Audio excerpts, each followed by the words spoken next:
On me demande souvent c'est quoi les paires que tu regrettes d'avoir acheté. Je réponds toujours à ça que moi quand j'achète une paire, c'est réfléchi et c'est toujours une paire que je kiffe énormément. Ou si vraiment je regrette un petit peu après l'avoir acheté, je la revends direct. Donc quand je regrette d'avoir acheté une paire, elle disparaît assez vite de ma collection. C'est pour ça que j'en ai pratiquement jamais. Mais aujourd'hui, je dois avouer que j'en ai une que je regrette un petit peu d'avoir acheté et c'est arrivé vraiment avec le temps à cause de Nike. Déjà, comme tu vas le deviner, on va parler d'une paire de Nike. La paire se retrouve dans cette énorme box. Pour ceux qui ont vu ma dernière vidéo YouTube, vous allez savoir de quelle paire on va parler. Et dedans, c'est une paire avec une technologie assez spéciale que Nike a décidé d'arrêter, mais ils l'ont arrêté tellement complet que c'est une paire que je ne peux presque même plus utiliser. Et pourtant, cette paire a un sacré prix. Il s'agit des Nike Adapt Automax. Une paire sur laquelle on retrouve la technologie auto-lassante. La technologie qui permettait de lasser ses chaussures automatiquement. Et quand c'est sorti il y a quelques années, en vrai c'était un petit peu révolutionnaire, on trouvait ça ultra stylé. Tu pouvais gérer le lassage via une application. Ça c'est important à savoir. Parce que c'est à cause de cette application qu'aujourd'hui je regrette d'avoir un petit peu acheté cette paire. Car Nike tout simplement a décidé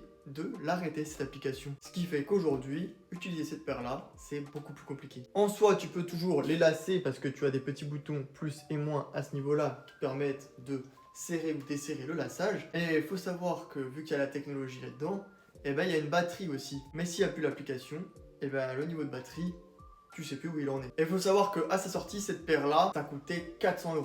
Prix retail. Bon, par chance, moi je l'ai pas payé ce prix-là. Pour savoir quel prix je l'ai payé, il faudra aller voir ma petite vidéo YouTube. Ça reste quand même un peu chiant quand tu vois le prix de cette paire-là et qu'aujourd'hui, ben, tu peux plus trop l'utiliser.